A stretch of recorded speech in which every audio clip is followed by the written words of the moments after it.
नमस्कार संस्कृताय मित्रों, संस्कृत विशेषज्ञ यूट्यूब चैनल पर आपका हार्दिक स्वागत है। इस वीडियो में हम लोग देखेंगे उत्तर रामचरितम के प्रमुख पात्रों का चरित्र चित्रण। तो सबके बारे में थोड़ा थोड़ा जान लेते हैं क्या क्या है। तो चलिए आगे बढ़ते हैं। राम इस नाटक के नायक हैं। उनको मुख्यतया राम या रामभद्र नाम से संबोधित किया गया है। इस नाटक में राम को एक लोकप्रिय महाराज के रूप में चित्रित किया गया है। उनको कहीं भी भगवान नहीं कहा गया है। वह एक आदर्श पति हैं, आदर्श राजा हैं, आदर्श पिता हैं, मर्यादा पुरुषोत्तम हैं और आदर्श भाई हैं। उनका चरित्र लोकोत्तर है। भवभूति ने राम को आदर्श पति की अपेक्षा आदर्श राजा के रूप में प्रस्तुत किया है। उन्होंने लोकानुरंजन के लिए सीता का परित्याग किया है। राम का कथन है कि वे प्रजानुरंजन के लिए सर्वस्व अर्पण कर सकते हैं। स्नेहम दयाम च सौख्यम च यदि वा जानकीमपि आराधनाय लोकस्य मुंचतो नास्ति मे व्यथा। उनके लिए राजा का यश सर्वस्व है। तस्माद् यशो यत परमं धनम वह। उनकी कुल परंपरा रही है कि वे प्रजापालक रहे हैं। महाराज दशरथ ने भी लोकाराधन के लिए राम को और अपने प्राणों को छोड़ा था। आगे देखते हैं। राम ने इस नाटक में एक आदर्श उपस्थित किया है कि राजा के लिए जनहित और प्रजानुरंजन सर्वोत्तम कार्य है। प्रजानुरंजन के लिए उनकी व्यक्तिगत स्वतंत्रता की भी बलि दी जा सकती है। स्वयं न चाहते हुए भी उन्होंने जनता के संतोष के लिए सीता का परित्याग किया और उसके कारण 12 वर्ष का असह्य वियोग दुख सहा। अंत में प्रजा और ऋषि मुनियों की स्वीकृति से ही सीता को स्वीकार करते हैं। एक आदर्श पति के रूप में उनका जीवन अनुकरणीय रहा है। उन्होंने सोने की सीता की मूर्ति अर्थात सीता के स्वर्ण मूर्ति बनाकर अश्वमेध यज्ञ किया। अतएव वासंती का कथन है कि महापुरुषों के हृदय वज्र से भी अधिक कठोर होते हैं और फूल से भी अधिक कोमल होते हैं।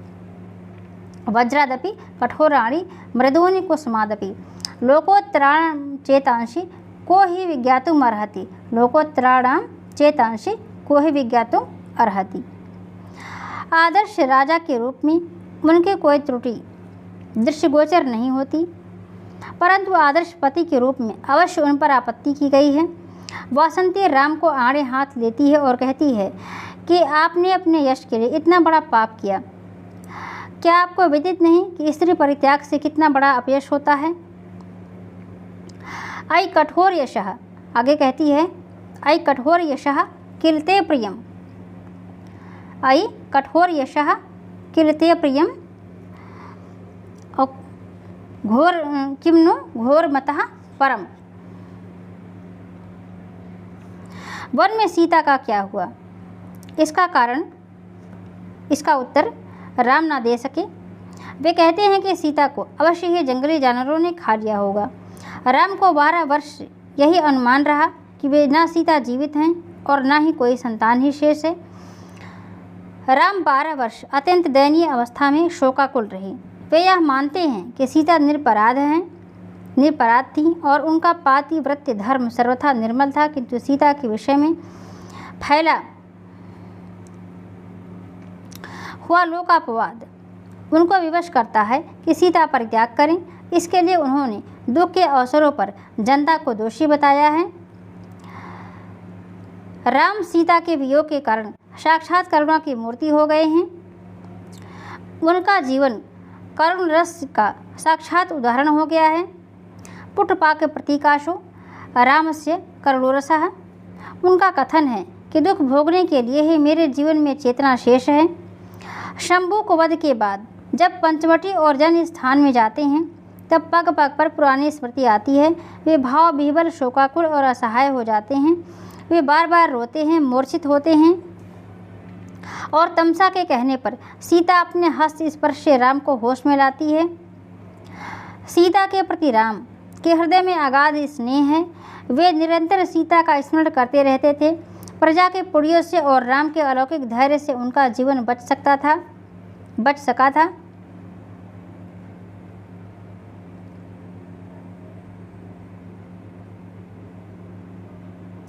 राम सभी सद्गुणों की प्रतिमूर्ति हैं और कर्तव्य पालन में वे अत्यंत कठोर हैं, किंतु अन्य स्थानों पर वे उतने ही मृदु हैं। कुश और लव को देखकर आनंद से विह्वल हो जाते हैं। वे दोनों की वीरता की प्रशंसा करते हैं, दोनों के हृदय से लगाते हैं। उनमें वात्सल्य रस का अपूर्व प्रवाह बहने लगता है। उन्होंने कर्तव्य पालन के लिए ही शंभु का वध किया है और लवणासुर को मारने के लिए शत्रुघ्न को भेजा था। संक्षेप में हम राम को एक आदर्श महापुरुष के रूप में पाते हैं। तो आगे चलते हैं, सीता का चरित्र देखते हैं। सीता इस नाटक की नायिका हैं। वह एक आदर्श सती साध्वी नारी हैं। शील, सदाचार और सद्गुणों में वह अत्यंत उच्च हैं। उनके पातिव्रत्य के सन्मुख अग्नि भी तुच्छ है। अरुंधति भी उनको संसार की पूजनीय बताती हैं। उनमें अलौकिक धैर्य है।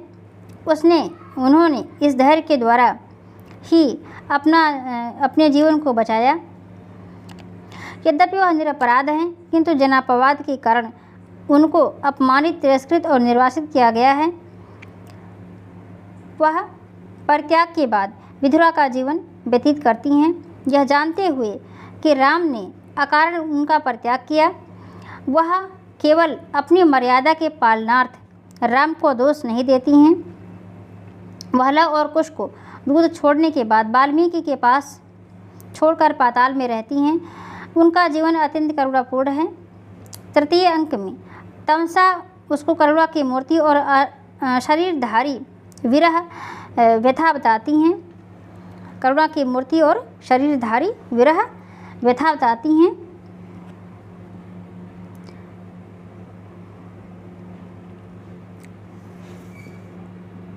वह अदृश्य रूप में रहते हुए मूर्छित राम को होश में लाती हैं।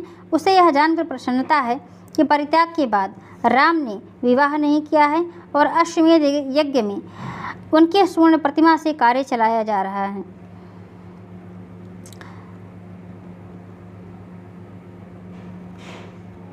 राम के प्रति उनका स्नेह अपार है। वह सदा राम की शुभ चिंतक रही हैं। अपने पुण्यों के फलस्वरूप नाटक के अंत में उनका अपने पति से पुनर्मिलन होता है। मनुष्य और देवगण उनके चरित्र की प्रशंसा करते हैं और सभी उनको निर्दोष बताते हैं। वह एक आदर्श नारी हैं। लव और कुश। लव सीता के पुत्र हैं। वह युगल पुत्र है और कुश का छोटा भाई है। माँ का दूध छोड़ने के बाद उसका पालन पोषण तथा क्षत्रियोचित संस्कार महर्षि वाल्मीकि ने किया है। उसने धनुर्विद्या का असाधारण अभ्यास किया है। द्रंभक अस्त्र उससे जन्मसिद्ध हैं। वह अत्यंत धीर, वीर और पराक्रमी है। उसमें स्वाभिमान उच्च कोटि का है। वह अपने समान किसी को वीर नहीं समझता। राम की वीरता को भी वह अपनी से कम समझता है और उन्हें वृद्ध समझकर उनकी निंदा से बचता है। ताड़का वध, बारी वध और खर युद्ध में उनकी कमजोरी का संकेत करता है। क्षत्रिय वंश नाशक परशुराम को वह एक साधारण वीर ब्राह्मण समझता है। वह अश्वमेध के अश्व को पकड़ लेता है और वीरता से पूरी सेना के साथ युद्ध करता है। चंद्रकेतु से उसका प्रबल युद्ध होता है, जिसमें आग्नेय, वायव्य, वारुण और जृंभक अस्त्रों का प्रयोग होता है। राम के आगमन से युद्ध रुक जाता है। राम लव और कुश को उनके आकृति से अपना पुत्र होने का अनुमान करते हैं। लव अपने आप को वाल्मीकि का पुत्र बताता है और कहता है कि पिता माता का नाम अज्ञात है। वह विनीत है। राम को सादर प्रणाम करता है। मर्यादा पालक है। उसने वेद, शास्त्र, धनुर्वेद, रामायण आदि अच्छे प्रकार से पढ़ा है। वह बाल्य सुलभ चांचल्य, वीरता, विनीतता आदि गुणों से सबके मन को हर लेता है, अर्थात मन को मोह लेता है।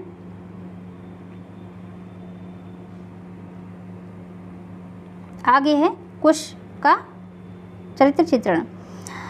कुश लव का बड़ा भाई है। महर्षि वाल्मीकि ने ही उसको शिक्षा, दीक्षा तथा संस्कार आदि किए हैं। वह भी लव के तुल्य महापराक्रमी है। द्रंभक अस्त्र उसको भी जन्मसिद्ध हैं। वह लव और चंद्रकेतु के युद्ध को सुनकर इतना उत्तेजित हो जाता है कि संसार से राजा शब्द का नाम ही मिटा देना चाहता है। राम उसे वीर रस की प्रतिमूर्ति कहते हैं। लव के कहने पर वह शांत हो जाता है और राम को प्रणाम कहता है। उसमें शौर्य, वीरता, पराक्रम और विनय गुणों का समन्वय है। अब अगला है चंद्रकेतु। चंद्रकेतु लक्ष्मण का पुत्र है। वह अश्वमेधीय अश्व की रक्षा के लिए सेना के साथ निकला था। वह वीर, धीर, पराक्रमी और गुणग्राही है। जब लव ने अश्वमेधीय अश्व को पकड़ लिया और सैनिकों को संत्रस्त कर दिया तो चंद्रकेतु उनकी रक्षा के लिए पहुंचता है। वह लव के सौंदर्य पर मंत्रमुग्ध हो जाता है और उसे रघुवंशी बालक समझता है। जब लव ने सैनिकों को हरा दिया तो वह लव से युद्ध के लिए उद्यत हो गया। लव और चंद्रकेतु एक दूसरे को मित्र कहते हैं और प्रेम भाव प्रकट करते हैं। वह राम के प्रति लव के निंदा वचनों को सहन नहीं कर सकता, अतः सुमंत्र के स्वीकृति मांगकर युद्ध के लिए रथ से उतर जाता है।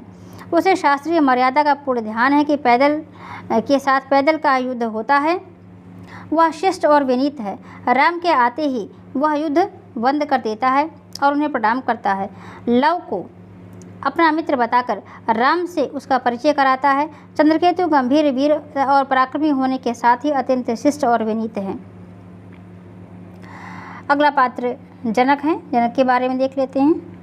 जनक मिथिला के महाराज और सीता के पिता हैं। उन्होंने महर्षि याज्ञवल्क्य से ब्रह्म विद्या सीखी थी। वे महाराज दशरथ के घनिष्ठ मित्र थे। वे दशरथ और कौशल्या के घरेलू झगड़ों को भी निपटाया करते थे। दशरथ उन्हें सदा पूजनीय समझते थे। वे राम के द्वारा सीता के परित्याग के कारण दिन रात दुखी रहते थे। उन्होंने अनेक व्रत और उपवास किए थे। वे सीता को अग्नि से अधिक पवित्र मानते हैं। वे राम और प्रजा को शाप देना चाहते हैं, परंतु अरुंधति की प्रार्थना पर वे अपने क्रोध को रोक लेते हैं। वे लव में सीता के सभी गुणों को देखते हैं और आकृष्ट हो जाते हैं। वे पवित्रता की मूर्ति हैं। लक्ष्मण राम के छोटे भाई और उनके सेवक हैं। प्रथम अंक में वह राम और सीता के विनोदार्थ चित्रवीथी के चित्र दिखाते हैं। वे राम के यह पूछने पर कि ये चित्र कहाँ तक बनी हैं, उन्होंने अग्नि शुद्धि तक बताकर राम और सीता की मनोव्यथा को उद्बुद्ध किया है। वे राम की प्राचीन घटनाओं का उल्लेख करते हैं और जब राम खिन्न होते हैं तब उन्हें धैर्य बधाते हैं। राम के आदेशानुसार वे ही सीता को वन में छोड़ने जाते हैं। सप्तम अंक में वाल्मीकि के आश्रम में जब राम मूर्छित होते हैं तो वे ही राम को धैर्य बधाते हैं। लक्ष्मण ही अंत में निवेदन करते हैं कि सारा संसार सीता को निर्दोष मानता है और प्रणाम करता है। लक्ष्मण एक आदर्श भाई हैं।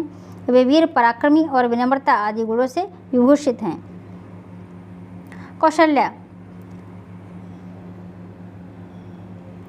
कौशल्या राम की माता हैं। राम ने उनकी अनुपस्थिति में सीता का परित्याग किया है, अतः ऋषि श्रृंग के यज्ञ से लौटने पर वे क्रुद्ध होकर अयोध्या न जाकर महर्षि वाल्मीकि के आश्रम में जाती हैं। वहीं पर उनकी राजर्षि जनक से भेंट होती है। वे जनक के सामने जाने में झिझकती हैं। वे सीता परित्याग की घटना से अत्यंत दुखित हैं। वे लव को देखकर उसे सीता का पुत्र होने का अनुमान करती हैं। वे सती साध्वी पतिव्रता स्त्री हैं।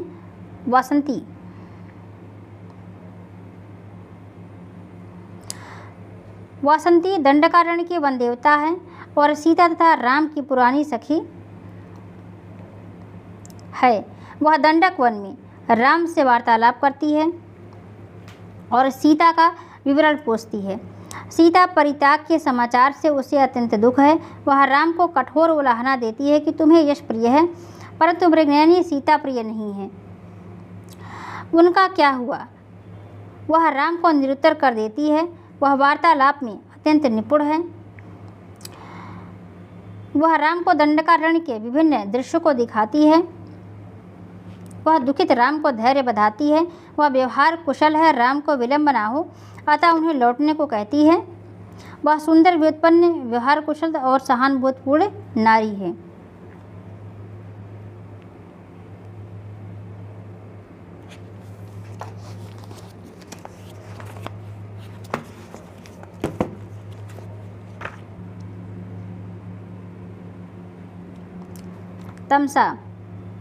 तमसा एक नदी है। उसके अधिष्ठात्री देवी के रूप में वह रंगमंच पर आती है। अदृश्य सीता के साथ वह प्रारंभ से अंत तक रहती है। वही सीता से वार्तालाप करती है और उसका मनोविनोद करती है। वह सीता को करुण रस की मूर्ति और शरीरधारी विरह व्यथा कहती है। करुण से मूर्ति अथवा शरीरी विरह व्यथेव वनमेति जानकी। वह मूर्छित सीता को होश में लाती है। वह वाक्पटु है। उसके कथन पर ही सीता मूर्छित राम को हस्त स्पर्श से होश में लाती हैं। उसे मनोभावों का सूक्ष्मतम ज्ञान है। उसने राम दर्शन से उत्पन्न सीता के मनोभावों का अत्यंत सुंदर चित्रण किया है। भवभूति ने अपना सैद्धांतिक श्लोक एको रसः करुणेव निमित्त भेदात उसके मुख से ही कहलवाया है। वह सीता की हितैषणी, वाक्पटु और विदुषी स्त्री है। अरुंधति महर्षि वशिष्ठ की पत्नी है। वह शील, सदाचार, तपस्या एवं गुणों की प्रतिमूर्ति हैं। छोटे से लेकर बड़े से बड़े तक उसका आदर करते हैं। वह चतुर्थ अंक में कौशल्या के साथ राजर्षि जनक के पास जाती हैं। जनक ने उषा देवी से उनकी उपमा दी है और जगद वंदा कहा है। वही सीता की पवित्रता और पूज्यता को घोषित करती हैं। उसमें स्त्री जनोचित सुकुमारता है। वह नारी के गौरव को समझती हैं।